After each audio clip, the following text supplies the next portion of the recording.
వస్తువులు వేసుకో. ప్రతి ఒక్క సభ్యుడు కూడా ఒక వాలంటీర్గా మారాలండి. మీకు తెలిసిన విషయాన్ని, ఇక్కడ విన్న విషయాన్ని మీరు మీ పక్కన ఎవరైనా ఎక్కువ వస్తువులు వేసుకుని వచ్చినట్లయితే వాళ్ళకి మీరు తప్పకుండా, మనకు ఈ వస్తువులు వేసుకున్న వాళ్ళు స్వామి ఎక్కువ డబ్బు ఉన్న వాళ్ళకి ఎక్కువ ఆశీర్వాదం, తక్కువ డబ్బు ఉన్న వాళ్ళకి తక్కువ ఆశీర్వాదం ఇవ్వట్లేదు కదండి. ఎవరు ఎంత విశ్వాసంగా, ఎంత భక్తిగా, ఎంత సేవారూపంగా ఉంటున్నారని చూసి దానికి తగ్గ ఆశీర్వాదాన్ని మనకు స్వామి ప్రసాదిస్తున్నారండి. అలాగే ఆరాధనా విధానంలో ఆ విధంగా స్వామి కాపాడారండి. అలాగే సేవ అనే విధానంగా ఎలా కాపాడారో చెప్తానండి. మేము భార్యాభర్తలు ఇద్దరం కూడా సమాధులకి సేవ చేసుకునేవాళ్ళం అండి. ఒక రాత్రి ఇక్కడ పడుకునండి, మాకు ఇంకా పిల్లలు పుట్టలేదండి, 93లోని కన్నయ్యమ్మ గారు కాకేస్తే అక్కడ శుభ్రం చేసామండి. శుక్రవారం పొద్దుట చేసి మొత్తం అయిపోయిన తర్వాత అక్కడ నిలబడ్డామండి. మేస్టరాజు గారు వచ్చండి, ఇలా శుభ్రం చేశారా, అవన్నీ సమాధులు సేవ చేసుకున్నారా, మీరు ప్రతి వారం కూడా అలా చేసుకోండి, మీ భార్య భర్తలు ఇద్దరును, స్వామి మీకు పిల్లలు ఇస్తారు అన్నారండి. అలాగే మేము సేవ చేసుకున్న తర్వాత ఒక సంవత్సరానికి స్వామి నాగులపల్లిలోని కార్తీక మాస పర్యటనకు వచ్చండి. మేము లాస్ట్లో దర్శనం చేసుకుంటుంటే మా రెడ్డి గారికి ₹1 ఇచ్చండి, నాకు ప్రసాదం ఇస్తూ సంతాన ప్రాప్తి రస్తు అన్నారండి స్వామి. అలా అన్న తర్వాత మాకు 2 పాపలు 1 బాబుని స్వామి ఇచ్చారండి. అయితే నేను సంవత్సరం వరకు అలా పిల్లల్ని స్కూల్లో వేసే వరకు కూడా ఆయనతో కలిపి ప్రతి వారం ఇక్కడ సేవ చేసుకునేదానండి. ఇంకా నాకు కుదరలేదండి. ఆయన 93 నుంచి ఇప్పటి వరకు కూడా సమాధులకి సేవ అలా ప్రతి శుక్రవారం చేసుకుంటూ ఉంటాయండి. మొన్న సెప్టెంబర్ నెల 13వ తారీఖు గురువారం మా నాన్నగారు, మా చిన్న పాప మా అమ్మగారి ఇంటి దగ్గర చదువుకుంటుందండి. ఏదో స్కాలర్షిప్ ఎగ్జామ్కి తండ్రి సంతకం కావాలంటున్నారు, అర్జెంటుగా రావాలని ఫోన్ వచ్చిందండి. ఫోన్ ఎత్తే లక్ష్మీవారం దర్శనం చేసుకుని రాత్రి మచిలీపట్నం బండికి బయలుదేరదామని బయలుదేరారండి. బయలుదేరితే టైం అయిపోయిందండి, ట్రైన్ వచ్చేస్తుందని గవ్వ పరిగెత్తుకుని వెళ్తున్నారంటండి. వెళ్తుంటే అది ఎలా జరిగిందని ఆ స్వామికి తెలుసండి. ఆయన ఆ ప్రమాదం నుంచి తప్పుకున్న మా రెడ్డి గారికి తెలుసండి. అంత దారుణంగా జరిగిందండి. బండి వెళ్ళిపోయిందండి. మేము పడుకుండిపోయామండి. మా పాప నేను ఫోన్ చేసి ట్రైన్ వెళ్ళిపోయింది, నేను పడిపోయాను, రాలేకపోతున్నాను అని ఫోన్ చేశారండి. రాత్రి 11:30 అయిందండి. 11:30 అయితే మా పాపను లేపండి స్వామి, ఇదేంటి అనండి. పాపను లేపితే అమ్మ వెళ్ళి తీసుకొచ్చేద్దాం, వెళ్ళి స్టేషన్కి దగ్గరండి, మా ఇల్లు ఉప్పాడ బస్ స్టాండ్ దగ్గరండి. అమ్మ మన ఇద్దరం వెళ్ళి తీసుకొచ్చేద్దామంటే ఇద్దరునండి, ఎవరు లేరండి బయట, ఆటో వాళ్ళు తప్ప ఎవరు లేరండి. బయటకు వచ్చినప్పటికి సింగిల్ ఇలా ముసుకేసేసుకునండి స్వామి స్వామి అని మహామంత్రం చదువుకుంటా వచ్చండి. ఆయన ఇంటికి తీసుకెళ్ళిపోయామండి. ఇంటికి తీసుకెళ్ళిపోయి మామూలుగా మేము పడుకోబెట్టి దేనికైనా గమ్మున హాస్పిటల్కి పరిగెత్తమండి. స్వామి ఉన్నారు, ఆయన కూడా వాళ్ళు సేవ చేసుకుంటున్నాం, మనకేం అవ్వదు అని అంటుంటారండి. అలాగే ఇంగ్లీష్ మందులకి వెళ్ళి ఇది దాని స్వామి మాకు సేవారూపంగానో ఎలాగో తెలియదు కదండి, సేవ గురించి అనుకుంటామండి. మేము గమ్మున హాస్పిటల్కి వెళ్ళి పని కూడా పెట్టుకోమండి. స్వామి ఉన్నారు, అది తగ్గిపోతుంది కదా అని బ్లడ్ అది వచ్చేస్తుందండి, అక్కడక్కడ కొట్టుకుపోయాయండి. కొంచెం కాలు నొప్పిగా ఉన్నది అంతే కదా అని స్వామి బుద్ధి పట్టేటండి, కొన్ని మంచినీళ్ళు పట్టించి మాకు ఏం చేయాలో తెలియలేదండి. పాపకి నేను పట్టుకోబెట్టేసామండి. పట్టుకోబెట్టేస్తే తెల్లవారినప్పటికీ ఆయన కూడా ఒక 10 రూపాయలు ఇట్టి ఇంగ్లీష్ మందుకి అమ్మంటే తగ్గిపోతుంది లేని విభూతి పట్టుకు బెల్లంతో తగ్గించేస్తారు కానండి. గమ్ముని తనకు అస్సలు ఇష్టం ఉండదండి. అలాంటి మనిషి తెల్లవారుజాము 4ంటికి నాకు వాంత అయిపోతుంది, నాకు ఏదోలా అయిపోతుంది, కాలు అస్సలు కదప, నాకు ఇల్లు లేకుండా ఇలా వాసిపోయిందండి మోకాల దగ్గర. అస్సలు ఇలా కదపలేకపోతున్నారండి. అసలు అంబులెన్స్ ఫోన్ చేయండి, నన్ను జనరల్ హాస్పిటల్కి తీసుకెళ్ళిపోండి అంటున్నారండి. చీకటిగా ఉందండి, 4:30-5 అవుతుందండి. ఇంక మాకు కంగారు వచ్చేసండి, వాంతులు చేసేసుకుంటున్నారండి.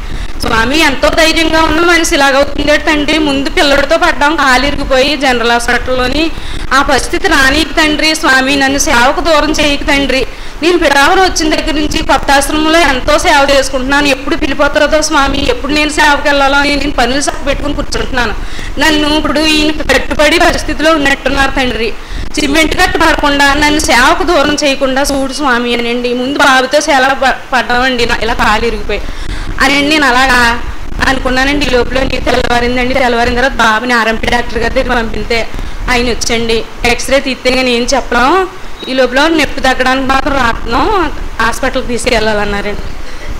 జనరల్ హాస్పిటల్ కానీ ప్రైవేట్ హాస్పిటల్ కానీ తీసుకెళ్ళిపోండి అన్నారండి. స్వామి ఇప్పుడే పాపకేమో సోమవారం కౌన్సిలింగ్ అండి, శుక్రవారం ఇలా ఉందండి. స్వామి ఇలా ఉంది, ఎక్కడికైనా ఆయనే తీసుకెళ్ళాలా, నేను ఎక్కడికి తిరగను నాకు తెలియదు స్వామి, నీ ఆశ్రమానికి తప్ప నేను ఎక్కడికి వెళ్ళను, అన్నీ ఆయనే చూసుకుంటారు. ఈ పరిస్థితుల్లో హాస్పిటల్కి తీసుకెళ్తాం, సిమెంట్ కట్టు పెడితే ఏంటి పరిస్థితి స్వామి, నువ్వేమన్నా తండ్రి అలాగా అనుకున్నప్పటికీ అమ్మగారు మహాతల్లి అంటే ఈయన అయ్యగారు లోపల బట్టలు కుడతారండి, ఫోన్ చేశారండి. ఫోన్ చేసి ఏంటి టైలర్ గారు రాలేదని అడిగారండి. అమ్మ ఇలా ఇలా జరిగిందమ్మా అంటే ఏం పర్వాలేదు, ఎక్స్రే తీయించమంటున్నారమ్మా, ఎలా ఉంటుందో భయంగా ఉందమ్మా అంటే ఏం పర్వాలేదు, కట్టేమి పోతేమి పోయిరు, ఒక ఎక్స్రే తీయించేయండి మీకు అనుమానం తీరిపోతుంది అన్నారండి. అనగానే నాకు ఎంతో ఆనందం అయిపోయామ్మా, మీ వాక్కుపలం ఉంటే చాలమ్మా మాకు, ఇలాగే ఇంట్లో అలాగని నేను అమ్మగారిని నమస్కారం చేసుకుని ఫోన్ పెట్టేసానండి. స్వామి కట్టుపడకుండా ఇంట్లో ఉండి ఎంత సెలవైనా చేసుకో అని మంచం మీద నుంచి ఒక ఇంచు కూడా కదలపోతున్నారండి మనిషి. ఆ టైంలో హాస్పిటల్కి తీసుకెళ్తే మరి పరిస్థితి ఎలా ఉన్నా స్వామికి తెలియాలి, మాకు తెలియాలండి. కానీ స్వామి ఎంతో గొప్పగా కాపాడారండి. అలాగే తీసుకెళ్ళామండి హాస్పిటల్కి. తీసుకెళ్ళిన తర్వాత ఎక్స్రే తీసండి. ఆ స్వామి ఆశీర్వాదం అమ్మగారి ఆశీర్వాదం అండి. మొన్న జరిగిన ఆధ్యాత్మిక కమిటీ మీటింగ్లో ఒక సభ్యులు చెప్పారండి, నేను అక్కడ సేవ చేసుకుంటూ విన్నానండి, ఎవరనేది నాకు తెలియదు. అక్కడ కాలిగిపోయి పరిస్థితి ఉంటే స్వామి ఒక బెణుగు నొప్పితో కాపాడతారు అని చెప్పారండి. చెప్పగానే నా భర్తకు జరిగింది గుర్తొచ్చండి, నాకు ఎంతో ఆనందం అయిపోయిందండి. అలాగే స్వామి ఆ విధంగా సేవారూపంగానే ఈయన బయలుదేరి ముందు ఏం జరిగిందంటే అండి, ప్రతి శుక్రవారం సేవ చేసుకుంటారు కదండి, ఆయన ఫ్రెండ్ ఈయన కలిపి చేసుకుంటారండి. వాళ్ళ ఫ్రెండ్ 2 వారాల నుంచి శుక్రవారం సేవకు రావట్లేదండి. ఈయన మా అమ్మగారి ఇంటికి బయలుదేరి ముందు అతనికి ఫోన్ చేసి, నేను పొద్దుట సేవకు ఉండడం లేదు, నువ్వు కంపల్సరిగా ఇక్కడ సేవకు రావాలి, రేపు తెల్లవారుజామున శుక్రవారం సేవకని ఆయనకు ఫోన్ చేసి బయలుదేరారండి. అక్కడ సేవ ఆయన్ని ఏ విధంగా కాపాడిందో మీరే తెలుసుకోవాలండి. ఆ విధంగా సేవారూపంలోనండి. అలాగే దేవదారు గురించి ఎవరికి తెలియట్లేదండి. మాసపత్రిక ప్రతి ఒక్క సభ్యులింట్లో ఎలాగైతే ఉంటుందో అలాగే దేవదారు కూడా ప్రతి ఒక్క సభ్యులింట్లో ఉండాలండి. అది పూర్వపేటాధిపతుల దగ్గర నుంచి మనకి వచ్చిందండి. అది ఏ రూపంగా కాపాడిందో చెప్తానండి. మా పాపకు 10 సంవత్సరాల వయసులో ఉన్నప్పుడు చాలా నీరసం చేసిందండి. 4-5 రోజులు అలాగే నీరసం చేసింది. చెప్తున్నాను కదండి, గమ్ముని హాస్పిటల్కి వెళ్ళాం, మేము ఏదో అలా తగ్గించేసుకుంటామని అలాగే ఇంటి దగ్గర పెట్టున్నామండి.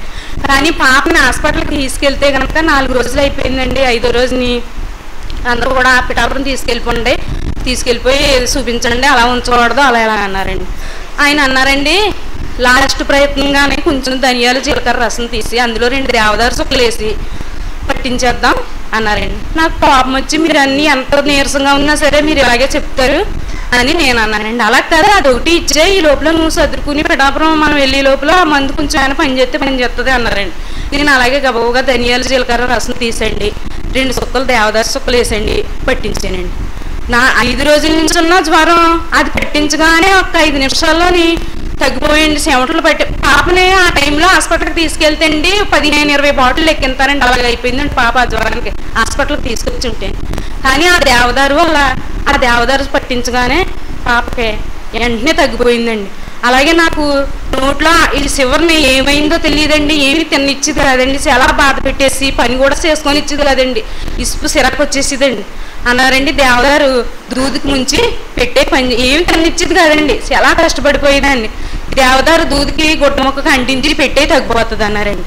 అలాగే పెట్టేసానండి. పెడితే వెంటనే నొప్పి లాగేసండి, ఆ వాపు లాగేసండి, ఎంతో బాగా తగ్గిపోయిందండి. దానికే కదండి ఎన్నో సర్వరోగ నివారణ అండి దేవదారు అంటేని. మన ఆసుపత్రితో పాటు మన సభ్యులింట్లో దేవదారు కూడా ఉండాలండి. మన మహాసభలకి దేవదారు దవాఖాన అమ్ముతారండి, చిన్న బాటిల్ ఉంటుందండి. అది మీరు అందరూ కూడా మా ఆసుపత్రితో పాటుగా ఆ దేవదారిని కూడా ఇంట్లో పెట్టుకోవాలండి. అలాగే సభలకి మీరు ఇప్పుడు విన్న విషయాలు ఈ నగల గురించి కానీ అన్నం కూడా ఎంతో మంది వేస్ట్గా పాడేస్తున్నారండి. సాంబార్ కానీ అన్నం కానీ చెట్టు మొదలు వేసేస్తున్నారండి, బోల్డ్ అన్నం. మన అది ఒక్కొక్క బియ్యపు గింజ ఒక్కొక్క రక్తపు పొట్టురండి. ఎంతో శ్రమపడి వాళ్ళు పండిస్తారండి, ఎంతో శ్రమపడి మనం కొనుక్కుంటామండి. ఇక్కడ మనం అలా చాలా మీరందరూ కూడా చెప్పాలండి. ఎవరైనా పంపేస్తున్నారనుకోండి, అలా చేయకూడదమ్మా ఈ పీఠంలోని అనండి. మీరు అందరికీ కూడా చెప్పండి. ఈ వస్తువుల గురించి, ఈ అన్నం సాంబారు వేస్ట్ చేయడం గురించి కూడా మీరందరం మీ గ్రామాల్లో చెప్పాలండి.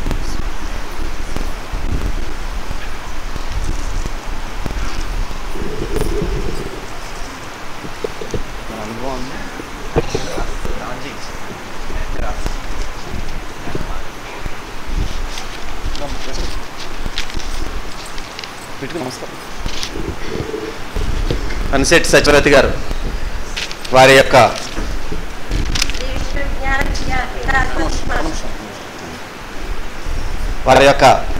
భార్యాభర్తలు ఇరువురు కూడా ఏ విధంగా స్వామి యొక్క అనుభవాన్ని ఏ విధంగా రక్షింపబడ్డారని తెలియచేయడమే కాకుండా సేవ ద్వారా ఏ రకమైనటువంటి ఆశీర్వాదం వస్తుంది, అదేవిధంగా దేవదారు ద్వారా ఏ రకమైనటువంటి ఉపయోగం ఉంది. అదేవిధంగా భోజనం సాంబారు అవసరమైన దానికన్నా ఎక్కువ పెట్టించుకున్నప్పుడే పారేయవలసి వస్తుందండి. మా గుర్తుపెట్టుకోండి, అవసరమైన దానికన్నా ఎక్కువగా పెట్టించుకున్నప్పుడే పారేయవలసి వస్తుంది. అంచేత దయచేసి మనం ముందుగా కొద్దిగా పెట్టించుకోండి, అవసరమైతే రెండోసారి పెట్టించుకోండి. మరలా మన వాళ్ళు సాంబారు భోజనం కూడా రెండోసారి తిరుగుతున్నారు కాబట్టి అవసరమైన మేరకు మాత్రమే పెట్టించుకుని భోజనం వృధా చేయదు అని చెప్పి చాలా చక్కగా అనుభవం చెప్పినటువంటి అన్సెట్ సచివరి గారికి సభ తరఫున కృతజ్ఞతలు. ఊరు చెప్పండి. మాది కొవ్వూరుపాడు గ్రామం అండి. స్వామి కన్నపురం వస్తూ ఉన్నారు కదండి, అక్కడ కొవ్వూరుపాడు గ్రామం అండి. నాకు 2 పాపలు బాబు పోయారండి.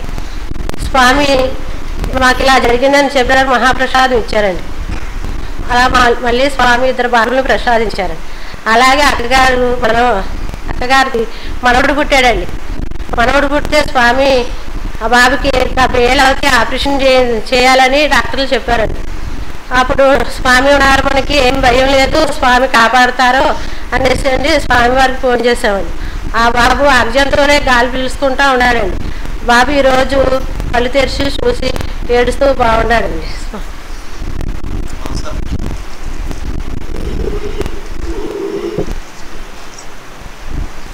అనుభవాన్ని రాసి చేయండి. మాస్టర్ యూ కప్పుల్ మాస్టర్ ఉన్నారా మాస్టర్?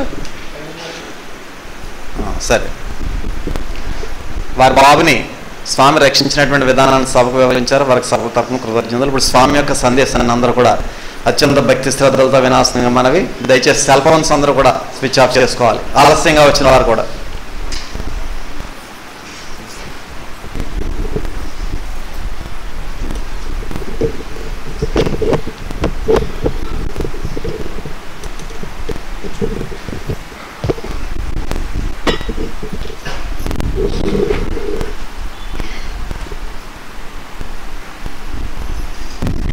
శ్రీ విద్యా ఆధ్యాత్మిక పీఠ సభా సభ్యతలకు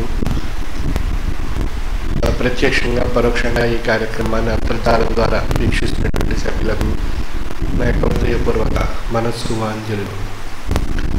శ్రీ విద్య ఆధ్యాత్మిక పీఠం యొక్క మహాసభలు మనకి 9, 10, 11 తేదీలో మనం నిర్వహించుకోబోతున్నాం. ఆ సందర్భంగా మన సోదరి చెప్పినటువంటి అనుభవాన్ని ప్రతి ఒక్కరూ కూడా దృష్టిలో పెట్టుకొని ఆ విధమైనటువంటి క్రమశిక్షణ పాటించి మన ఆహార స్వామి ప్రసాదం యొక్క విధానంలో కానీ స్వామి ప్రసాదించినటువంటి అనేక విషయాలను మనం క్రమశిక్షణతో ఆచరించినట్లయితే ఆ సమయంలో స్వామి యొక్క ఉన్నతమైనటువంటి కృప మనపై ప్రసాదింపబడుతుంది. అంటే మన మహాసభల్లో ముఖ్యంగా మన క్రమశిక్షణ అనేటువంటి ముఖ్యము. వాటి ద్వారా ఆ క్రమశిక్షణతోనే మనం తత్వాన్ని నేర్చుకోవడానికి మంచి అవకాశము, స్వామి యొక్క కృప పొందడానికి మంచి అవకాశము, పూర్వపీఠాధిపతుల యొక్క ఆశీస్సులు పొందడానికి మంచి అవకాశము, మనం పొందేటువంటి అవకాశం మనకు ఏర్పడుతుంది. కనుక ప్రతి ఒక్కరూ ఆ యొక్క క్షణాలను సద్వినియోగపరచుకోవాలి అన్నట్లయితే మన క్రమశిక్షణ అవసరము. మంచిగా స్వామి మనకు అనేక రకాల విషయాలు ఆజ్ఞాపిస్తూ ఉన్నారు ప్రతి సంవత్సరం సభలకు ముందు. అదేవిధంగా మనం సభా కార్యక్రమాలలో ఉండేటువంటి విషయాలను కూడా మన సోదరులు వారికి కూడా మనకు తెలియజేస్తూ ఉన్నారు. మహాసభలో మనం ప్రతి లిప్త ప్రతి క్షణం కూడా స్వామి యొక్క లక్ష్యంలో నిమగ్నమైనటువంటి విధానంగా మనం నడుచుకోవాలి. ముఖ్యంగా మనం స్వామి దర్శనానికి వచ్చే ముందు మనం ప్రతి ఒక్కరూ కూడా మహామంత్రాన్ని మననం చేసుకుంటూ స్వామి యొక్క దర్శనానికి వచ్చినట్లయితే స్వామి యొక్క మౌనతమైనటువంటి పూర్వపీఠాధిపతుల యొక్క ఆశీస్సులు మన రెండు ఆ సమయంలో పొందేటువంటి అవకాశం ఏర్పడుతుంది. ఏ విధంగా అన్నప్పుడు మంత్రమే గురువే మంత్ర స్వరూపం. మంత్రాలు ఎప్పుడైతే మనసులో మనం ధ్యానించుకుంటున్నామో ఆ సమయంలో ఆ యొక్క సద్గురుమూర్తి యొక్క కృప మనపై ప్రసాదింపబడుతుంది. మంత్ర ధ్యానం చేత మన యొక్క లక్ష్యం సద్గురువును నిలబెట్టగలుగుతున్నాం.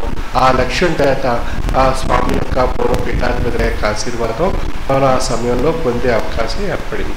ఆ సమయంలో మనం క్యూలో నిలబడి మనం స్వామి దర్శనాలు వచ్చేంత వరకు ఆ మంత్రం చదువుకుంటూ మనం వచ్చినట్లయితే మనకు సమస్తమైనటువంటి అనేక విషయాలు మనం స్వామి నుండి ఆశీర్వాద రూపంలో పొంది తరించేటువంటి అవకాశం ఉంది.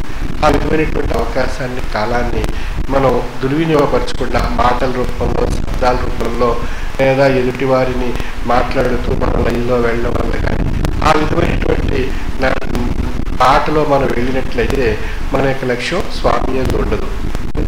స్వామి యందు లక్ష్యం నిలబడాలి అన్నట్లయితే మనం మంత్రమే మూలము. అది మంత్రధ్యానం చేత మనకు లక్ష్యం ఏర్పడుతుంది. ఆ లక్ష్యం చేత స్వామి యొక్క ఆశీర్వాదం ఏర్పడుతుంది. అదేవిధంగా మనకు స్వామి మరి అనేక వేల మంది మన దర్శనానికి సుమారు 3 గంటల సమయం మాత్రమే ఉంటుంది ఆ మహాసభలో. మరి ఆ యొక్క సమయాన్ని మనం తోటి వారికి మన అవకాశం కల్పించాలి అన్నట్లయితే మనం స్వామి కొన్ని విషయాలు ఆజ్ఞాపించాలి.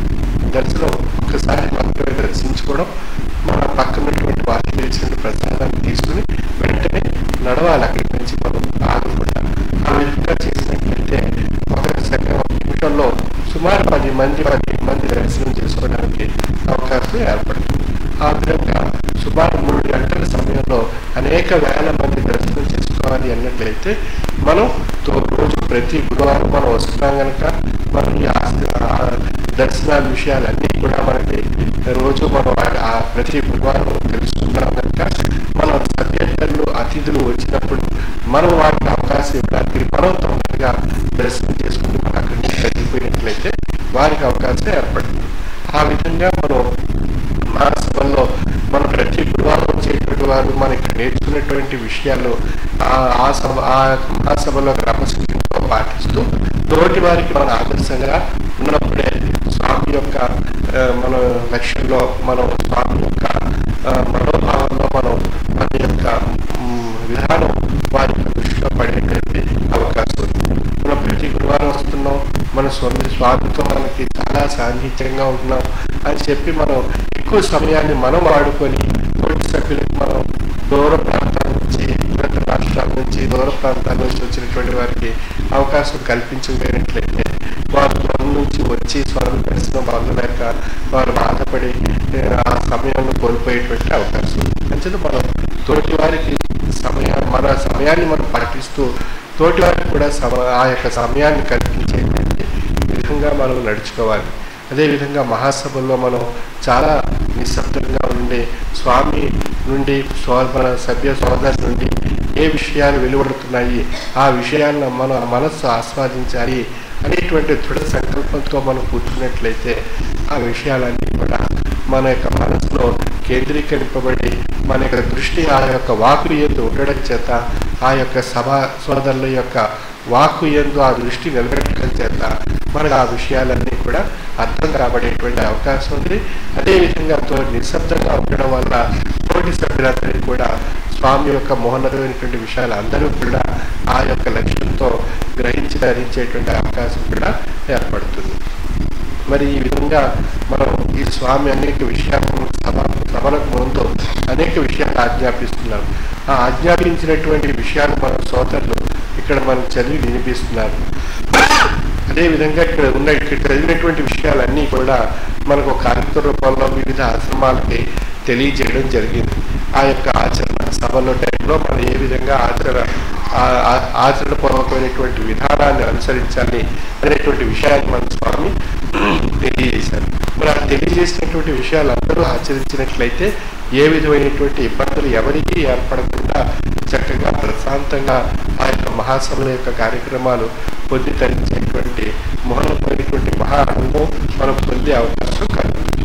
సాధారణంగా మనం ఏం చేస్తుంటాం, నగలు వేసేసుకొని మనం అనేక రకాలైనటువంటి వస్తువులతో మనం వచ్చేసి స్వామిని దర్శించుకోవాలనేటువంటి ఒక భావనలో మనం ఉంటుంటాం. ఆ నగల్లో ఏదైనా ఒక నగ కానీ పోయినట్లయితే మళ్ళీ మనం వారి వేదిక దగ్గరికి వచ్చి ఆ యొక్క అనౌన్స్మెంట్ సెక్షన్లో మనం చెప్పించడం, మళ్ళీ 10 మందికి తెలియటం, మళ్ళీ దాని గురించి మనం వచ్చేంత వరకు తప్పించడం, ఆ వస్తువు పొందేంత వరకు మనకి ఒక విధమైనటువంటి ఆతృత, అశాంతి, ఆందోళన మనకు మనసులో ఏర్పడుతుంది. మన లక్ష్యం స్వామి యొక్క మహోన్నతుడి ఉపన్యాసం, స్వామి యొక్క ఆశీర్వాదం, స్వామి యొక్క మహోన్నతమైనటువంటి ఆ పూర్వ పీఠాధిపతుల యొక్క ఆశీర్వాదం పొందాలి అనేటువంటి సంకల్పం అంతా కూడా అక్కడ మనకి కోల్పోవడం జరుగుతుంది. మన దృష్టి అంతా నగపైన మన వస్తువు పైన ఉంటుంది తప్ప స్వామి యందు ఉండదు. అదే విధంగా మన పిల్లలకు మనం జాగ్రత్తగా మన దగ్గర ఉండేటట్టుగా మనం పెట్టుకుని పిల్లల అవసరాలకు మనం తగినట్టుగా మనం అక్కడ స్పందించాలి. అదేవిధంగా మనం పిల్లలు తీసుకొచ్చి మధ్యలో కూర్చోబెట్టుకుంటాం. కొంచెం ఏదైనా వాళ్ళు అడిగినప్పుడు మనం బయటికి వెళ్ళడానికి అవకాశం ఉండదు, వారు మాయిస్తారు, అప్పుడు మళ్ళీ మనకి ఇబ్బంది కలుగుతుంది. అందుకని మనం సభకి ఇరుప్రక్కల మన ఖాళీ ప్రదేశాలు ఉంటే వెంటనే పిల్లలు ఏదైనా మొరాయించినప్పుడు మనం పక్కకు వెళ్ళి తప్పించుకోవడానికి అవకాశం మనకి ఏర్పడుతుంది. ఇతర సభ్యులకి ఎటువంటి నష్టం ఎటువంటి ఇబ్బంది కలిగించకుండా, ఎటువంటి వారి యొక్క లక్ష్యానికి ఎటువంటి అవరోధం కలిగించకుండా మనకు అనగా అక్కడ ఉన్నటువంటి విషయాన్ని సంస్కరించుకునేటువంటి విధానాన్ని అలవర్చుకోవాలి. ఈ విధంగా అనేక విషయాలు మనం స్వామి మనకి ప్రతి వారం డిసెంబర్ చివరి వారం నుంచి డిసెంబర్ 2వ వారం నుంచి ప్రతి వారం కూడా సభల్లో మనం నడిచేటువంటి విధానం, మాట, ఆయా విషయాలపై ఏ విధంగా మనం ఉండాలనేటువంటి విషయాలన్నీ కూడా ప్రతి వారం మన సోదరులు తెలియజేయడమే కాకుండా మన గ్రామాల్లో జరిగేటువంటి ఆయా జిల్లాలో మన గ్రామాల్లో జరిగేటువంటి ఆశ్రమాల్లో కూడా ఇక్కడ చెప్పినటువంటి గురువారం చెప్పినటువంటి విషయాలను కూడా అక్కడ తెలియజేయడం జరుగుతుంది. మరి ఇన్ని చెప్పినా మనం ఇక్కడ చెప్పి మన ఆశ్రమాల్లో చెప్పి మనకి ఎన్నిసార్లు చెప్పినా మన ఆ విషయం కానీ ఆచరించుకున్నట్లయితే కలిగేటువంటి నష్టానికి మనమే బాధ్యత వహించవలసినటువంటి అవసరం మనపై ఉంటుంది. ఇందువల్ల అన్నప్పుడు యద్భావం తద్భవతి. మన సద్గురుమూర్తి ఆజ్ఞాపించారు. ఆజ్ఞాపించినట్లుగా మనం నడుచుకుంటే ఏ విధమైనటువంటి ఇబ్బంది కానీ, సమస్య కానీ, అశాంతి కానీ, ఆందోళన కానీ మనకి మనం నడవకుండా వారి యొక్క ఆజ్ఞను మనం శిరస వహించకుండా మన యొక్క బాటలో మన యొక్క విధానాన్ని మనమేగా భావించి మనం నడిచినట్లయితే తద్వారా కలిగేటువంటి నష్టాన్ని బాధ్యత మనమే వహించవలసినటువంటి పరిస్థితి మనకి ఏర్పడుతుంది. కనుక మనం ఈ విషయాలన్నీ స్వామి ముందుగా మనకు ఎందుకు చెబుతున్నారు అన్నట్లయితే జరగబోయేటువంటి విషయాల కాలంలో ఈ విధంగా ఉంటాయి కనుక వాటి నుండి ముందుగా మనం జాగ్రత్త తీసుకోవడానికి సూచనలు స్వామి మనకి తెలియజేస్తున్నారు. వాటిని నిర్లక్ష్యం చేస్తే కలిగేటువంటి నష్టానికి మనమే బాధ్యత వహించవలసినటువంటి అవసరం ఏర్పడుతుంది. ఇందువల్ల స్వామి ఆజ్ఞ మనం తిరస్కరించాం కనుక కలిగేటువంటి నష్టం మనదే కనుక మనమే బాధ్యత వహించవలసినటువంటి పరిస్థితి మనకి ఏర్పడుతుంది. కనుక ప్రతి ఒక్కరూ ఇక్కడ మన సోదరులు చదివినటువంటి అంశాలను మన గ్రామాల్లో మనకి తెలియజేసేటువంటి ఆయా అంశాలను ఇక్కడ ఏదైతే చెప్పారో మన గ్రామాల్లో కూడా ఆయా అంశాలే మనకు తెలియజేస్తున్నారు. పత్రిక రూపంలో చిన్న మ్యాటర్ తయారు చేసి అది అన్ని ఆశ్రమాలకు కూడా పంపించడం జరిగింది. అక్కడ అన్ని ఆశ్రమాల్లో కూడా ఆరాధనలు వెళ్ళినటువంటి వారి అందరికీ కూడా ఆయా గ్రామాల్లో ఆరాధన సమయంలో ఆశ్రమాల్లో ఇక్కడ చెప్పినటువంటి విషయాలు మన గ్రామాల్లో ఉండేటువంటి ఆరాధన జరిగేటువంటి ఆశ్రమాల్లో ఆయా విషయాలు అక్కడ కూడా తెలియజేయడం జరుగుతుంది. అంచేత తెలియచేయటం అనేటువంటి విషయం స్వామి ద్వారా తప్పనిసరిగా అన్ని ప్రదేశాల్లో కూడా ఈ యొక్క విధానం తెలియజేయటం జరుగుతుంది. కనుక మనం ఆలకించకపోయినా మనం అక్కడ ఆరాధనకి వెళ్ళి ఆ విషయం తెలుసుకోకపోవడం వల్ల కానీ లేదా పిఠాపురం వచ్చి ఆ యొక్క విషయాలు మనం తెలుసుకోకపోయినా కూడా తప్పు మనదే అవుతుంది కనుక మనమే బాధ్యత వహించాలి. ఈ విధంగా మహాసభలు ప్రతి ఒక్కరూ మనం ప్రతి గురువారం వస్తున్నాం. ఇక్కడ నేర్చుకున్నటువంటి విషయాల్ని మనం ఆచరించినప్పుడే సద్గురు యొక్క సద్గురుమూర్తి యొక్క ఆప్యాయతకు సద్గురుమూర్తి యొక్క లక్ష్యంలో మనం స్థానం సంపాదించుకునేటువంటి అవకాశం ఏర్పడుతుంది. మనం ప్రతి గురువారం వచ్చి మనం మహాసభల్లో మనం స్వామి యొక్క ఆజ్ఞలను తిరస్కరిస్తూ స్వామి యొక్క నడవడికకు విరుద్ధంగా ఉన్నట్లయితే స్వామి యొక్క లక్ష్యాన్ని మన సమయంలో కోల్పోవడం జరుగుతుంది. ఇందువల్ల ప్రతి గురువారం నేర్చుకునేటువంటి విషయం అక్కడ మహాసభల్లో మనం ఆచరించకపోవడం చేత అనేక వారాలు వచ్చి కూడా స్వామి యొక్క విషయం తెలుసుకోకుండా ఆ మహాసభలో కూడా విరుద్ధంగా నడుచుకోవడం చేత స్వామి యొక్క లక్ష్యంలో మనం స్థానం కోల్పోవడం జరుగుతుంది. కనుక ఈ యొక్క విషయాన్ని కూడా ప్రతి ఒక్కరూ గుర్తు పెట్టుకొని మనం జాగ్రత్త వహించి మనం లక్ష్యంలో స్వామి యొక్క తాత్వికమైనటువంటి జ్ఞాన సముపార్జనకు మనం పొందాలి అన్నట్లయితే ముఖ్యంగా క్రమశిక్షణతో మొట్టమొదట ప్రారంభం అవుతుంది. మన పిల్లలు నడవడానికి ప్రయత్నం చేస్తారు. పసికందులు పుట్టిన తర్వాత వారు పాకుతూ ఉంటారు. పాకుతూ క్రమేపీ లేచి నిలబడి నెమ్మదిగా నడవడానికి ప్రయత్నం చేస్తూ పడుతూ మళ్ళీ నడుస్తూ అలాగే వాళ్ళు ప్రయత్నం చేస్తున్నారు. అంటే నడవటం గురించి ఆ పసికందు ఆ శిశువు ఏ విధంగా అయితే ఆ నడక నేర్చుకోవడానికి ప్రయత్నం చేస్తాడో అదే విధంగా మనం స్వామి సన్నిధానానికి వచ్చాం. స్వామి నడిపేటువంటి ఆ బాట మనం నడవటానికి మనం పసికందుగా మనం నడవడం నేర్చుకున్నట్లయితే, తాత్వికమైనటువంటి నడవడికి నేర్చుకున్నట్లయితే తద్వారా కలిగేటువంటి ప్రయోజనం అది మన యొక్క సంసార విధానంలోనూ మన యొక్క సామాజిక విధానంలోనూ మన యొక్క జీవన విధానంలో ఎంతో మార్పును తీసుకొచ్చి మన చక్కని సంస్కారాన్ని మనకి ప్రసాదిస్తుంది. ఆ సంస్కారమైనటువంటి విధానాన్ని ఆధ్యాత్మిక తత్వాన్ని ప్రసాదిస్తూ మనలో ఉండేటువంటి జడత్వాన్ని తొలగింపజేసేటువంటి ఆధ్యాత్మిక తత్వం శ్రీ విశ్వవిజ్ఞాన విద్య ఆధ్యాత్మిక పీఠ యొక్క తత్వం. కనుక ఈ తత్వంలో ఉండేటువంటి విషయాన్ని మనం మొట్టమొదట మూలం క్రమశిక్షణతో ప్రారంభమైంది కనుక ఆ క్రమశిక్షణ నుండి లక్ష్యం ఏర్పడుతుంది కనుక ఆ లక్ష్యం నుండి స్వామి యొక్క ఆశీర్వాదం పొందగలుగుతున్నాం కనుక ఆ ఆశీర్వాదం చేత మన యొక్క జీవన విధానంలో ఉండేటువంటి అనేక విషయాలను మనం పరిష్కరించుకుంటూ సంస్కరించుకుంటూ మన యొక్క జీవన మనుగడలు తాత్వికమైన చేసుకోగలిగేటువంటి స్థితి మనం పొందగలుగుతున్నాం. ఆ విధమైనటువంటి పాటలో స్వామి నడుచుకున్నట్లయితే స్వామి యొక్క కృపకు స్వామి యొక్క మహోన్నతమైనటువంటి లక్ష్యస్థితి పొందడానికి చక్కని అవకాశం మనకి ఏర్పడుతుంది. ఆ విధమైనటువంటి అవకాశాన్ని కాలాన్ని మనం సద్వినియోగపరచుకోవడానికి మనం ప్రయత్నం చేయాలి. అది ఇప్పుడు ఒక మహాసభల టైంలోనే కాదు, మనం ప్రతి గురువారం మనం ఇక్కడ నేర్చుకున్నట్లయితే మహాసభల్లో ఆ విధమైనటువంటి నడవడిక మనకి ఏర్పడుతుంది. ఇక్కడ మనం నడవకుండా ఉన్నట్లయితే అక్కడ మనం ఆ విధంగా పాటిగా ఆ రోజు మాత్రమే అనుకున్నట్లయితే ఆ రోజు మనం పాటించలేకపోతుంది కావాలనేటువంటి విషయంలో. ఆ విధంగా మనం ఇక్కడే నేర్చుకున్నట్లయితే ఆ నడవడిక పడుతూ నడవడిక నేర్చుకుంటూ చివరికి ఒక చక్కని నడిచేటువంటి విధానాన్ని ఏ విధంగా అయితే అలవర్చుకుంటాడో అదేవిధంగా ఇక్కడ మనం పడుతూ నేర్చుకుంటూ ఒక చక్కని నడవడిక నేర్చుకున్నట్లయితే అక్కడ మనం మన చక్కని నడవడికతో ఆ యొక్క కార్యక్రమాలను మనం ఆచరించేటువంటి అవకాశం మనకు ఏర్పడుతుంది. కనుక మనం ఇక్కడ నుండే ప్రారంభించాలి ఆ నడవడిక. అంచేత ప్రతి ఒక్కరూ క్రమశిక్షణతో ఉండాలి. అదేవిధంగా స్వామి అనేక విషయాలు మనకు ఆజ్ఞాపించే ఆ విషయాలన్నీ కూడా మన సోదరులు చదివి వినిపిస్తారు. ఆ వినిపించినటువంటి విషయాలు ప్రతి ఒక్కరూ మనం పాటించాలి. అంచేత మనం ఈ శ్రీ విశ్వవిజ్ఞాన విద్య ఆధ్యాత్మిక పీఠం సంస్కారానికి క్రమశిక్షణకు మారు పేరు అనేటువంటి విషయాన్ని అనేక మంది అతిథులు సభ్యతలు అనేక మంది వారు గ్రహించి ఈ యొక్క పీఠం యొక్క విషయాల వైపు అనేక మంది దృష్టి పెడుతున్నారు.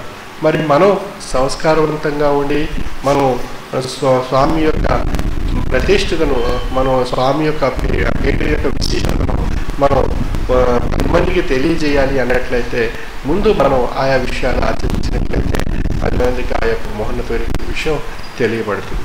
అదేవిధంగా మనం సాధారణంగా మీ పీఠ ఏం చెప్తుంది, మీ ధర్మం ఏం చెప్తుంది అన్నప్పుడు మనం తాత్వికమైనటువంటి కీర్తనలు కానీ పద్యాలు కానీ చదివి అందులోటువంటి భావాన్ని వ్యక్తం చేసినట్లయితే తెలియజేసినట్లయితే వారికి అవగాహన కాబడేటువంటి అవకాశం. అంచేది మనం ఎందుకు వచ్చాం, ఏం నేర్చుకున్నాం, ఏం పొందాం అని మనగా మనం ప్రశ్నించుకున్నట్లయితే మనకు ఆయా విషయాల యందు మనకు దృష్టి ఏర్పడుతుంది, ఆ తాత్విక భావం ఏర్పడుతుంది.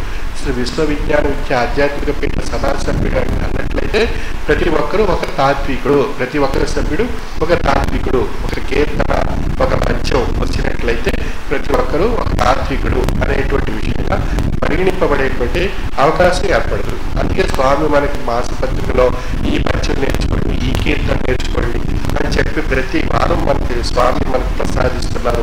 ఒక చక్కని కీర్తనాన్ని, ఒక చక్కని కీర్తనను, ఒక చక్కని పద్యాన్ని భావంతో మరి అదే మనం చదువుకున్నట్లయితే ఆ భావాన్ని ఆ పద్యాన్ని మనం చదివినట్లయితే ఎదుటివారు మనం ఇక్కడ వచ్చి ఏం నేర్చుకున్నాం, ఏం పొందాం, ఏం తరించాం అనేటువంటి విషయానికి సమాధానం మన దగ్గర ఉంటుంది. ఆ సమాధానంతో మనం తెలియచేయాలి. అదేవిధంగా మనకి అనుభవాలు ఆ విధంగా మనం మనం నేర్చుకున్నటువంటి విషయాన్ని 10 మందికి తెలియజేసి తాత్విక రూపంలో వారికి ప్రయాణం కలిగించేటువంటి వ్యక్తిత్వంగా ఆకర్షింపబడేటువంటి స్థితి వారిలో కలిగించినట్లయితే మనం ఈ పీఠ యొక్క ఆధ్యాత్మిక తత్వాన్ని నలుదిశలా వ్యాప్తి చేసి స్వామి యొక్క మహోన్నతమైనటువంటి లక్ష్యాన్ని పొందితరించేటువంటి అవకాశం మనకి ఏర్పడుతుంది. ఆ విధమైనటువంటి భావాన్ని మనం ప్రతి ఒక్కరూ పొందాలి, ఆచరించాలి, తరించాలి. అప్పుడే మనం స్వామి యొక్క కృపకు ఎప్పుడూ కూడా పాత్రలైనటువంటి అవకాశం మనకి ఏర్పడుతుంది. అయితే మనం సాధారణంగా మన కోరికల సమస్యలు, అవి కోరికల సమస్యలు నిరంతరం పుడుతూనే ఉంటాయి. అవి దానికి అవి ప్రవాహంలాగా ప్రవహిస్తూనే ఉంటాయి. వాటికి ఇంతకాలం అంతకాలం అంటే లేదు, ఎప్పుడు అది పుడుతూనే ఉంటాయి, మనం పరీక్షిస్తూనే ఉంటాయి. అంతేత అవి కోరికలు పుట్టి పరీక్షిస్తూ మనని కావాలనేటువంటి విషయంలో స్వామి యొక్క లక్ష్యం ఏ విధంగా ఉంది అనేటువంటి విషయంలో మనం పరీక్షించడానికి ఆ కోరికలు ఆ యొక్క విషయాలు పుట్టి మనకు ఆ లక్ష్యాన్ని కలిగించి స్వామి యందు ఆ మహాప్రసాదం పొందేటువంటి స్థితిని ప్రసాదిస్తుంటాయి. కష్టాలు, బాధలు, సమస్యలు, తాపత్రయాలు సాధారణంగా మనం తీరిపోయిన తర్వాత ఆ కష్టం బాధ తీరిన తర్వాత మరొక సమస్య లేదా కోరిక పుట్టినట్లయితే ఆ కోరిక గురించి మనకి స్వామి దగ్గరికి వచ్చి మనం దర్శిస్తుంది, ఆ కోరికను వినిపించుకుంటాం. ఆ కోరిక తర్వాత సమస్య పుడుతుంది లేదా ఏదైనా కష్టం పుడుతుంది. ఆ కష్టం ఆ కోరికతోనే ఆ విధమైనటువంటి ప్రయాణం ఎప్పుడు చేస్తూ ఉన్నట్లయితే మన స్వామి యొక్క లక్ష్యాన్ని మనం పొందజాలము. రూపంలో ఇతర రూపంలో మనం తాత్వికమైనటువంటి బాటను అనుసరించినట్లయితే మనకు అనేక రకాలైనటువంటి సమస్యల్ని, అనేక రకాలైనటువంటి కోరికల్ని, అనేక రకాలైనటువంటి అవరోధాలని, అనేక రకాలైనటువంటి కష్టాన్ని పరిష్కరింపబడేటువంటి మూలతోనేటువంటి గొప్ప ఆశీర్వాదము స్వామి మనకి మహామంత్ర రూపంలో మనకు ప్రసాదించారు. ఆ మహామంత్రాన్ని మననం చేసుకుంటూ స్వామి యొక్క కృప పొందినట్లయితే మనకు అమోఘమైనటువంటి ఆశీస్సులైనటువంటి మహాప్రసాదం మనకు లభిస్తుంది. ఆ విధమైనటువంటి నడవడిక మనం నడుస్తున్నట్లయితే మనం ఎంతో విషయాన్ని పొంది తరలించేటువంటి అవకాశం ఉంటుంది.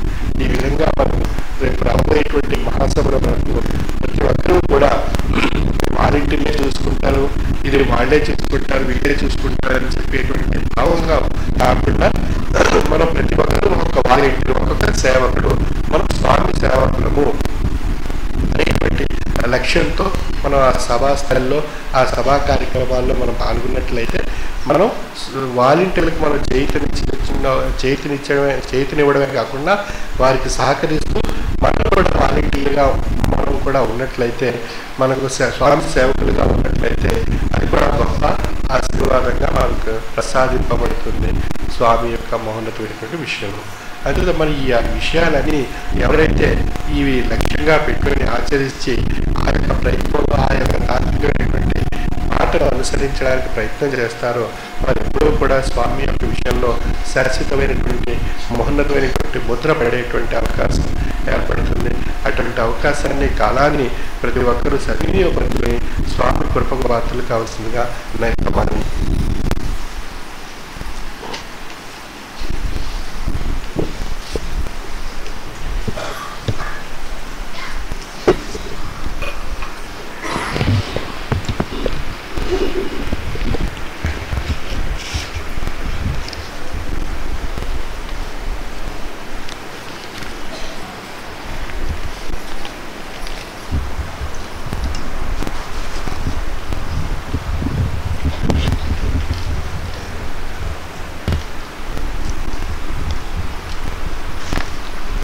స్వామి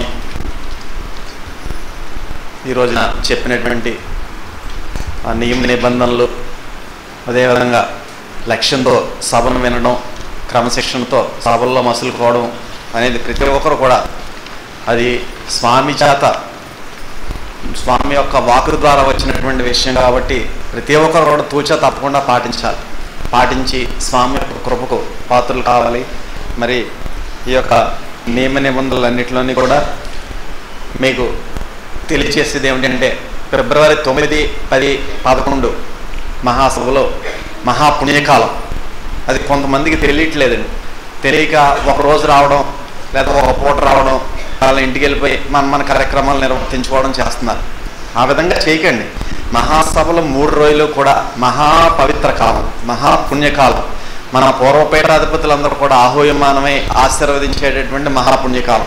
కాబట్టి 3 రోజుల్లో కూడా ఏ ఒక్క గంట కానీ ఏ ఒక్క సెకండ్ కూడా వృధా చేసుకోవద్దు, ఆ ఆశీర్వాదాన్ని కోల్పోవద్దు అని చెప్పి ఒకటికి 10 సార్లు మీ అందరికీ కూడా తెలియచేస్తున్నాం. ఎందుకంటే ఆ మహాసభలో పుణ్యకాలం 3 రోజులు మన స్వామి సన్నిధానంలో ఉండేటువంటి వచ్చే సంవత్సరం వరకు కూడా మనకి అనేక రకాలైన జీవితంలో ఎదురయ్యేటువంటి అనేక ఒడిదుడుకుల నుంచి మనం తప్పించుకునేటువంటి అవకాశం ఉంది. అనేక ప్రమాదాల నుంచి కాపాడబడేటటువంటి అవకాశం ఉంది. కాబట్టి ప్రతి ఒక్కరు కూడా 3 రోజులు కూడా క్రమం తప్పకుండా వచ్చి మన స్వామి సన్నిధానంలో కూర్చుని స్వామి యొక్క ప్రసంగంతో పాటు స్వామి ఆజ్ఞాపించినటువంటి పెద్దలు ఎవరైతే ఉన్నారో వారి యొక్క ప్రసంగాలు కూడా జాగ్రత్తగా విని కార్యక్రమాలన్నీ కూడా వీక్షించి స్వామి ఆశీర్వాదం పొందవలసిందిగా మనవి. ఇదే విషయాన్ని మరలా మన గ్రామాల్లో ఉన్నటువంటి ఆరాధన కార్యక్రమాల్లో ఇప్పుడు చెప్పేటటువంటి నియమాలన్నీ కూడా వారికి కూడా తెలియచేయవలసిందిగా మనవి. అన్ని గ్రామాలకి నియమ నిబంధనలు ఇచ్చాం. ఇంకా ఎవరికైనా అందకపోయినట్లయితే మనకి అక్కడ తత్వజ్ఞానం కార్యాలయానికి వెళ్ళినట్లయితే అక్కడ ఈ నియమ నిబంధనలు ప్రతి గ్రామానికి ఒకరు తీసుకెళ్లవలసిందిగా విజ్ఞప్తి చేస్తున్నాం. మహాసభల్లో ప్రతి సభ్యుడు కూడా అత్యంత క్రమశిక్షణ పాటించాలి. క్రమశిక్షణతో శబ్దం లేకుండా కూర్చుంటే స్వామి యందు లక్ష్యం ఏర్పడి ఆశీర్వాదం పొందవచ్చు. ఆశ్రమ ప్రాంగణంలోకి ప్రవేశించగానే మన యొక్క మొబైల్స్ బంధించాలి. మహాసభల విశిష్టతను గ్రామాలు, పట్టణాలు, నగరాల్లో ఉన్న ఆశ్రమ శాఖల్లో ప్రతి వారం ఆరాధనా కార్యక్రమాల్లో తెలియచేసి ప్రతి ఒక్కరు కూడా మహాసభలకు హాజరై స్వామి ఆశీర్వాదాన్ని పొందే భాగ్యాన్ని కల్పించాలి. మహాసభల్లో వాలంటీర్లుగా సేవలు అందించాలనుకున్నటువంటి వారు ఫిబ్రవరి 8వ తేదీ ఉదయం 10 గంటలకు పిఠాపురం మన నూతన ఆశ్రమానికి వచ్చి మన యొక్క హెడ్ వాలంటీర్ని కలిసి 8, 9, 10, 11 4 రోజులు కూడా మహాసభల్లో సేవలు అందించాల్సిందిగా విజ్ఞప్తి చేస్తున్నాం. నూతనంగా వాలంటీర్లుగా సేవలు అందించాలనుకున్న వారు 8వ తేదీ ఉదయం ఫిబ్రవరి 8వ తేదీ ఉదయం 10 గంటలకి నూతన ఆశ్రమ ప్రాంగణానికి వస్తే అవకాశాన్ని బట్టి వాలంటీర్లుగా సేవలు అందించే అదృష్టం కలగవచ్చు. ఆరోగ్యం బాగోలేని వారు వాలంటీర్లుగా విధులు నిర్వహించవద్దు. ఫిబ్రవరి 9, 10, 11 తేదీల్లో ప్రతిరోజు కూడా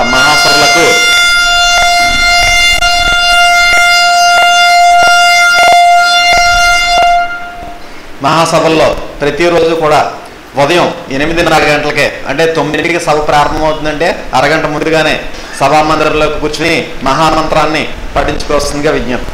వాలంటీర్ హెడ్స్ నూతన ఆశ్రమ ప్రాంగణం అత్యంత పవిత్రమైనది, మహోత్కృష్టమైనది. కావున పిఠాపురం నూతన ఆశ్రమ ప్రాంగణాన్ని ఎవరైనా వారి సొంత కార్యక్రమాలకు ఇస్తారా అని మిమ్మల్ని అడిగినప్పుడు ఆశ్రమ పవిత్రతకు ఆటంకం ఏర్పడే అవకాశం ఉన్నందున కేవలం ఆధ్యాత్మిక తాత్విక కార్యక్రమాలకు మాత్రమే వినియోగించబడునని, కావున ఆశ్రమం ప్రాంగణాన్ని ఏ ఇతర కార్యక్రమాలకు అడగవద్దని మిమ్మల్ని అడిగిన వారికి తెలియచేసి సున్నితంగా తిరస్కరించాలి. మహాసభల్లో ఫిబ్రవరి 9వ తేదీ రాత్రి 8 గంటలకు, 10వ తేదీ రాత్రి 8 గంటలకు స్వామి మహామంత్రాన్ని ఉపదేశించారు. మహామంత్రం పొందాలన్న ఆసక్తి గలవారు సుఖశాంతులతో తృప్తిగా జీవించాలని, మానవ జన్మను సార్థక్యపరచుకోవాలని ఆసక్తి కలిగిన వారు మహామంత్రాన్ని పొందవలసిందిగా విజ్ఞప్తి. ఫిబ్రవరి 11వ తేదీన మహామంత్రం ఉపదేశించబడదు. మహాసభలో 3 రోజుల్లోనూ కూడా అక్షరాభ్యాసం, నామకరణ, అన్నప్రాసన వంటి కార్యక్రమాలకు అవకాశం ఉండదు. మహాసభల తర్వాత వచ్చే 3వ గురువారం స్వామిని కలిసి అన్నప్రాసన, అక్షరాభ్యాసం, నామకరణ నిర్వహించుకోవచ్చు. మహాసభలు 3 రోజుల పుణ్యకాలంలోనూ కూడా స్వామికి సమస్యలు, కష్టాలు, అనారోగ్యాల గురించి విన్నవించవద్దు. స్వామిని ప్రశ్నించవద్దు. స్వామి యొక్క అమూల్యమైన కాలాన్ని వృధా చేయవద్దు. మహాసభలు 3 రోజుల పుణ్యకాలంలోనూ కూడా మహామంత్రాన్ని మనస్సులో మననం చేసుకుంటూ క్యూ పద్ధతి ద్వారా స్వామి పాదాలకు తల ఆంచకుండా ఒక్కసారి మాత్రమే నమస్కరించుకుని స్వామిచే మంత్రించబడిన ప్రసాదం ప్యాకెట్ స్వామి పక్కన నిలబడ్డ వాలంటీర్ నుండి స్వీకరించాలి. మహామంత్రం పొందని వారు స్వామి స్వామి అంటూ క్యూలో వచ్చి స్వామికి ఒక్కసారి మాత్రమే నమస్కరించుకోవాలి. సభా కార్యక్రమాల్లో బంగారపు ఆభరణాలు ధరించవద్దు. మీ వస్తువులకు మీరే బాధ్యులు. చంటి పిల్లల సంరక్షణ విషయంలో తల్లిదండ్రులు జాగ్రత్త వహించాలి. కొత్త ఆశ్రమం నుండి పాత ఆశ్రమానికి సమాధుల దర్శనం కొరకు వచ్చేటప్పుడు, రైల్వే ట్రాక్ దాటేటప్పుడు మరియు రోడ్డుకు ఎడమ భాగంలో మాత్రమే నడవలసిందిగా విజ్ఞప్తి. ప్రతి గురువారం మరియు కార్తీక, వైశాఖ పౌర్ణమి, ఉగాది, సెప్టెంబర్ 9 తేదీలలో సభల్లో కూడా స్వామి పాదాలకు తల ఆంచకుండా ఒక్కసారి మాత్రమే నమస్కరించుకుని స్వామిచే మంత్రించబడిన ప్రసాదాన్ని స్వామి వద్ద నిలబడ్డ వాలంటీర్ నుండి ఒక్కొక్కరు ఒక ప్యాకెట్ స్వీకరించాలి. మహాసభల్లో చంటి పిల్లల తల్లులకు ప్రత్యేక ప్రదేశం కేటాయించబడును. వారు ఆ ప్రదేశంలోనే కూర్చోవలను. ఉమ్రాలి స్టార్ రూరల్ డెవలప్మెంట్ స్టాల్స్ వద్ద ఒక స్టాల్ చిన్నపిల్లలకు కేటాయించబడింది. చిన్నపిల్లలను ఆ స్టాల్ వద్ద ఉంచవచ్చును. చిన్నపిల్లలకు ఉచిత పాల సరఫరా కేంద్రం కూడా ఏర్పాటు చేయబడింది. చిన్నపిల్లలకు ఈ కేంద్రం వద్ద ఉచితంగా పాలు సరఫరా చేయబడింది. మహాసభలకు వచ్చే సభ్యులు మీకు పండే కాయగూరలు, పప్పు దినుసులు, బియ్యము తీసుకొని వచ్చి ఫిబ్రవరి 8, 9, 10, 11 తేదీల్లో అయితే నూతన ఆశ్రమ ప్రాంగణంలో స్టోర్స్ వద్ద, అందరికన్నా ముందు వచ్చే గురువారాల్లో అయితే మన ఇదే పాత ఆశ్రమంలో తత్వజ్ఞానం కార్యాలయంలో రేఖ అప్పలరాజు గారికి అందచేయవలను. తెచ్చిన సరుకులకు తగు రసీదు పొందవలసిందిగా విజ్ఞప్తి. ఈ సంవత్సరం రసీదు కూడా ఇచ్చి ఏర్పాటు చేశారండి స్వామి. అంచేత మీరు తెచ్చేటటువంటి సరుకులకి రసీదు తీసుకుని మళ్ళీ మీ యొక్క ఆరాధనా కార్యక్రమంలో సభ్యులందరికీ కూడా తెలియచేయవలసిందిగా విజ్ఞప్తి. ఎలక్ట్రికల్ వర్క్లో కొద్దిగా పరిజ్ఞానం ఉండి మహాసభల్లో వాలంటీర్లుగా సేవలు అందించాలనుకున్న వారు శ్రీ పి సత్యనారాయణ రాజు గారికి మీ పేరు, ఊరు, జిల్లా, సెల్ నెంబర్ ఇవ్వవలను. డిటిపి తెలుగులో పరిజ్ఞానం ఉండి మహాసభల్లో సేవలు అందించాలనుకున్న వారు డాక్టర్ ఆనంద్ గారికి మీ పేరు, ఊరు, సెల్ నెంబర్ ఇవ్వవలను. ఫిబ్రవరి 11వ తేదీ మహాసభల్లో బాల బాలికల కీర్తనల కార్యక్రమంలో పాల్గొనదలిచిన వారు జనవరి 31 లోపు చింతపల్లి అప్పారావు మాస్టర్కి మీ పేరు, ఊరు, జిల్లా, సెల్ నెంబర్ ఇవ్వాలి. గుర్తుపెట్టుకున్న అందరూ కూడా ఫిబ్రవరి సభల్లో 10, 11 తేదీల్లో వచ్చి పేరు రాసుకోమని చెప్పి మాస్టర్ని ఇబ్బంది పెడుతున్నారు చాలామంది. మరి ఆ విధంగా ఇబ్బంది పెట్టకూడదు. ఎందుకంటే స్వామికి వారు ఏం చేస్తారంటే జనవరి 31 వరకు వచ్చినటువంటి పేర్లు ఫైనలైజ్ చేసి అయ్యగారికి ఇచ్చి అయ్యగారి పర్మిషన్తో లిస్ట్ తయారు చేసుకుంటారు. ఇంకా లిస్ట్ తయారు చేసుకున్న తర్వాత ఎవరు కూడా మీ రకరకాల పద్ధతుల్లో మీరు ఒత్తిడి తీస్తున్నారు మాస్టర్ని. మరి ఆ విధంగా తీసుకురావద్దని చెప్పి విజ్ఞప్తి చేస్తున్నాం. ఈ జనవరి 31 లోపునే బాలబాలికల కీర్తన కార్యక్రమాలకు ఎవరెవరైతే వెళ్ళాలనుకుంటారో అప్పారావు మాస్టర్కి పేర్లు ఇవ్వాల్సిందిగా విజ్ఞప్తి. మహాసభల్లో ఫిబ్రవరి 9, 10, 11 తేదీల్లో క్యాంటీన్ ద్వారా మినిమిల్స్ టిఫిన్ సౌకర్యం కల్పించబడును. మహాసభల్లో ఎక్కడికక్కడ చెత్త తొట్లు ఉంచబడును. చెత్త కనపడిన వెంటనే తీసి చెత్త తొట్టులో వేసి ఆశ్రమ పరిశుభ్రతకు సహకరించవలసిందిగా విజ్ఞప్తి. అది ఇందాక మన సోదరు కూడా చెప్పారు, వాలంటీర్లే చేయాలని లేదు. మనకి ఎక్కడ కనపడినా అది తీసి చెత్త వెంటనే చెత్త తొట్టులో వేసి ఆశ్రమం పరిశుభ్రంగా ఉంచవలసిందిగా విజ్ఞప్తి. తత్వజ్ఞానం మాసపత్రిక విశిష్టతను ప్రతి ఒక్కరు కూడా గ్రహించి కొత్తగా మహామంత్రోపదేశం పొందేవారు తీసుకున్నట్టే కాక పాత సభ్యులు కూడా మాసపత్రికను పునరుద్ధరించుకొని ప్రతిరోజు కూడా ఒక్కొక్క పేజీ లేదా 2 పేజీలు చదువుకొని ఆత్మజ్ఞానిగా పరిణామం చెందవలను. ఎలక్ట్రికల్ విభాగంలో ఉన్న పాత వాలంటీర్లు, కొత్తగా ఈ విభాగంలో సేవలు అందించాలనుకున్నటువంటి వాలంటీర్లు కూడా తప్పనిసరిగా ఒక 5 రోజులు ముందుగానే మీరు ఆ యొక్క నూతన ఆశ్రమానికి రావాల్సిందిగా విజ్ఞప్తి చేస్తున్నామండి. ఏం చేద్దంటే మనకి 9, 10, 11 తేదీలు అంటే కనీసం మీరు 2వ తేదీ 3వ తేదీకైనా సరే అక్కడికి వచ్చేసి ఉండాలన్నమాట. ఆ విధంగా సేవలు అందించవలసిందిగా వాలంటీర్లకు విజ్ఞప్తి. తర్వాత మహాసభలు 2013 ఫిబ్రవరి 9, 10, 11 తేదీల సమయాలు ఉదయం 9 గంటల నుంచి మధ్యాహ్నం 12:30 వరకు, సాయంకాలం 4 గంటల నుంచి 6 గంటల వరకు. 10వ తేదీ కూడా సేమ్ ఇదే సమయాలు, ఉదయం 9 to 12:30, సాయంకాలం 4 to 6. ఫిబ్రవరి 11వ తేదీ మాత్రం ఉదయం 9 గంటల నుంచి మధ్యాహ్నం 1 గంట వరకు మాత్రమే సభ జరుగుతుంది. ఈ సభా సమయాల్లో మాత్రం సభ్యులందరూ కూడా సభా ప్రాంగణంలోనే తప్పనిసరిగా కూర్చోవాలి. అనౌన్స్మెంట్ జరిగిన తర్వాత వచ్చి కూర్చుంటున్నారు చాలామంది. ఆ విధంగా వద్దండి. స్వామి వేదిక మీదకి వచ్చే లోపలనే మనందరూ కూడా వచ్చి మన స్థానాల్లో కూర్చోవాలి. ఈ విధంగా నియమాలన్నీ కూడా పాటించి స్వామి యొక్క ఆశీస్సుకు పాత్రలు కావాల్సిందిగా మనవి. వచ్చే రేపు సాయంకాలం ఇసుకపురప్పరగూడెంలో స్వామి 7 గంటలకి వస్తారండి. అంచేత సభ్యులందరూ కూడా పరిసర గ్రామాల సభ్యులందరూ కూడా ఇసుకపురప్పరగూడెం వచ్చి స్వామిని దర్శించుకోవాల్సిందిగా విజ్ఞప్తి చేస్తున్నాం. ఆ పోయొచ్చే శుక్రవారం ఎవరండి చంద్రంపాలెంలో 7 గంటలకి స్వామి దర్శనమిస్తారు. అంచేత చంద్రంపాలెం పరిసర గ్రామాల సభ్యులందరూ కూడా పోయొచ్చే శుక్రవారం 7 గంటలకి చంద్రంపాలెం వచ్చి స్వామి దర్శనం చేసుకోవాల్సిందిగా విజ్ఞప్తి. ఉమ్రాలి షా రూరల్ డెవలప్మెంట్ ట్రస్ట్ ఆధ్వర్యంలో వైద్య విభాగంలో మనకు పాత ఆశ్రమ ప్రాంగణం అనగా ఈ ప్రాంగణంలోనే ఆదివారం ఉదయం 8 గంటల నుండి 12 గంటల వరకు మెగా ఉచిత వైద్య శిబిరం నిర్వహింపబడుతుంది. ఈ వైద్య శిబిరంలో అన్ని రంగాల్లోని ప్రముఖ వైద్యులు వచ్చి ఇక్కడ వైద్య సేవలు అందించి ఉచితంగా మందులు ఇవ్వడం జరుగుతుంది. అలాగే కంటి పరీక్షలు కూడా నిర్వహించి అవసరమైన వారికి కంటి అద్దములు కూడా ఇవ్వడం జరుగుతుంది.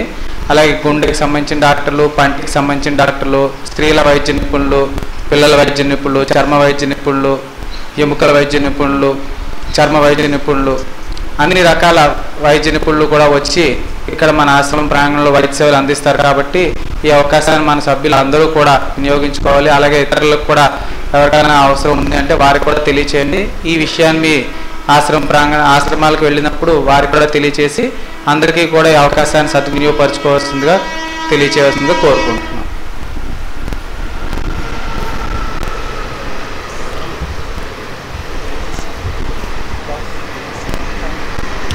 ఉదయం 8 గంటల నుండి 12 గంటల వరకునండి. ఆదివారం ఉదయం 8 గంటల నుండి 12 గంటల వరకు పాత ఆశ్రమం ప్రాంగణం ఇదే ప్రాంగణంలో నిర్వహింపబడుతుంది. ఉచిత మెగా వైద్య శిబిరం రేపు ఆదివారమేనండి అమ్మా, 20వ తేదీ రేపు ఆదివారం ఉదయం 8 గంటల నుంచి మధ్యాహ్నం 1 గంట వరకు కూడా ఈ యొక్క సేవలు అందజేస్తారు. వివిధ స్పెషాలిటీస్, అన్ని రకాల స్పెషాలిటీస్ వస్తున్నారు డాక్టర్స్. మరి మనం అక్కడికి వెళ్ళి చేయించుకోవాలంటే చాలా వేలాది రూపాయలు ఖర్చు పెట్టాలి. ఆ అవకాశాన్ని స్వామి మనకి ₹1 కూడా ఖర్చు పెట్టకుండా అవకాశం ఇస్తున్నారు. కాబట్టి చెకప్ చేయించుకోవడం, ఇంకా ఉచితంగా మందులు కూడా ఉండేటటువంటి సౌకర్యాన్ని మనం పొందడమే కాకుండా మన గ్రామాల్లో మిగతా వారందరికీ కూడా తెలియజేయవలసిందిగా విజ్ఞప్తి. ఈ రోజున ఆరాధన కార్యక్రమాన్ని నిర్వహించిన వారు బెంగళూరు అద్దంకి శ్రీధర్, శ్రీమతి నీరజ మరియు వారి కుటుంబ సభ్యులు. ఎవరన్నా వచ్చారండి? రెండు. పశ్చిమ బెంగాల్ ఆంధ్ర సేరం సౌమిత్ర, శ్రీమతి రాజేశ్వరి గారి కుమార్తె హర్షిత పుట్టినరోజు సందర్భంగా వారి కుటుంబ సభ్యుల ఆరాధన. పశ్చిమ బెంగాల్.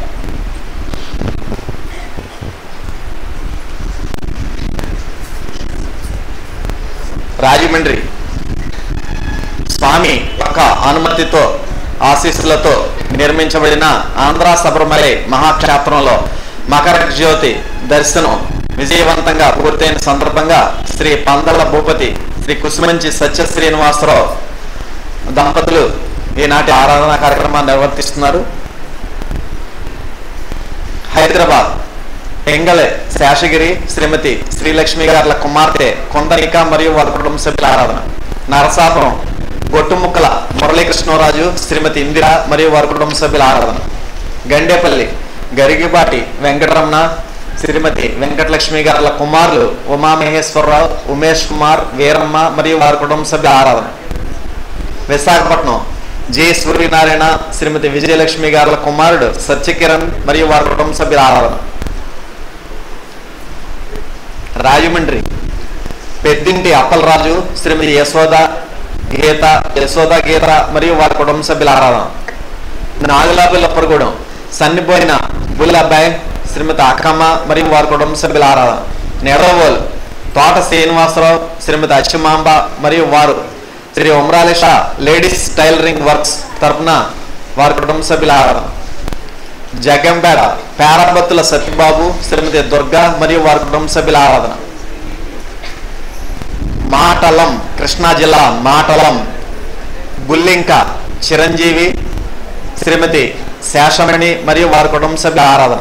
కొవ్వూరుపాడు చిలక రాంబాబు, శ్రీమతి శ్రీదేవి మరియు వారి కుటుంబ సభ్యుల ఆరాధన. కొవ్వూరుపాడు కామిశెట్టి సుబ్బారావు, శ్రీమతి లక్ష్మీ నరసయ్యమ్మ మరియు వారి కుటుంబ సభ్యుల ఆరాధన. అమెరికా కాకర్లపూడి హరిహర పణివర్మ మరియు వారి కుటుంబ సభ్యుల ఆరాధన.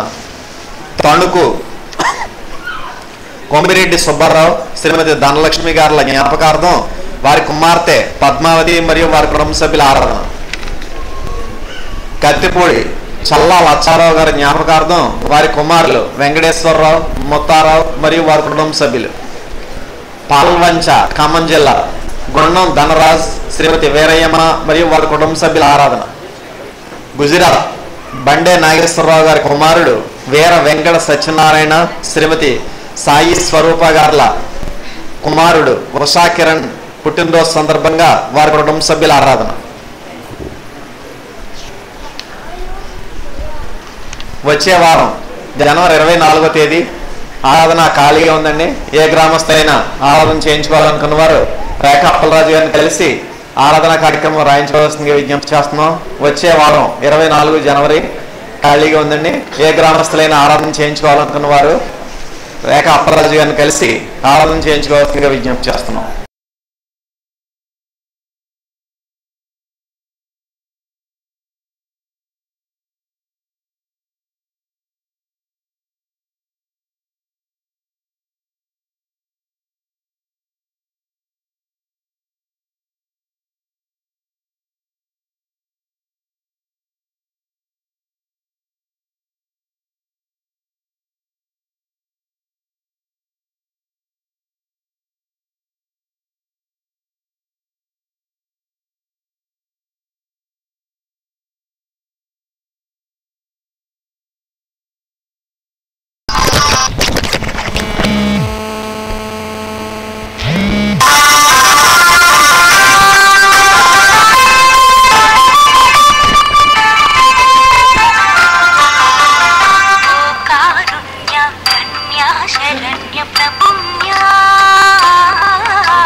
Come on.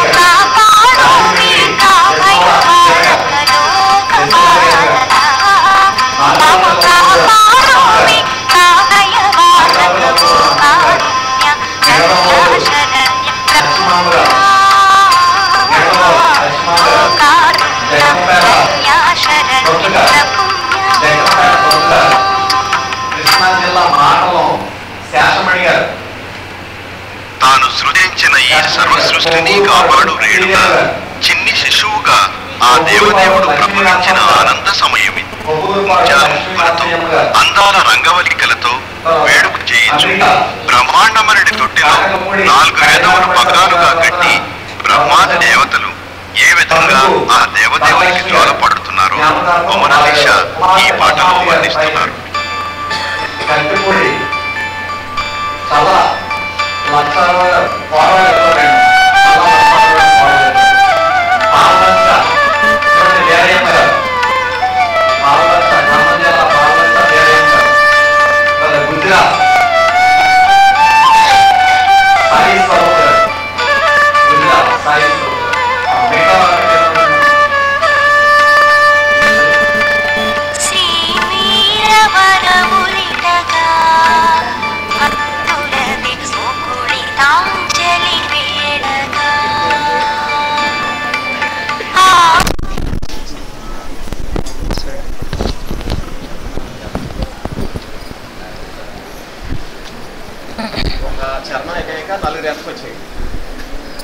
हारती जय जय हारती श्री गुरुदेव हारती जय जय हारती गए कदम स्वामी हारती जय जय हारती राजा नमलनी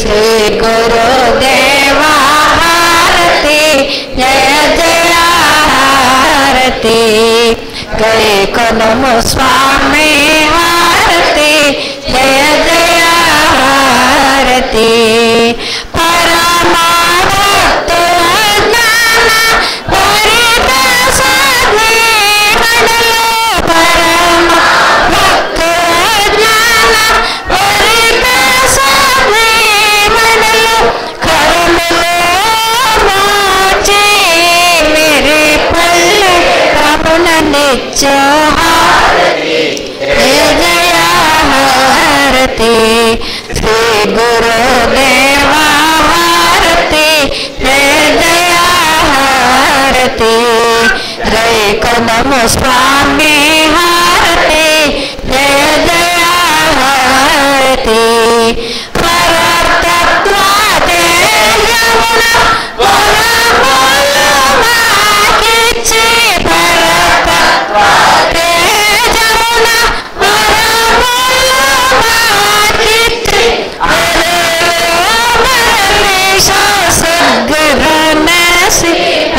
Yamuna go sen sa sadgaranasi atla mere go aramaye nirbhasa sadgurunasi atla mere go harati jay jay harati Shri Gurudeva harati jay jay harati Jai Namo Swami Harati Jai Jai Harati Harati Jai Jai Harati Harati Jai Jai Harati Om Sri Sadgurubhyo Namah.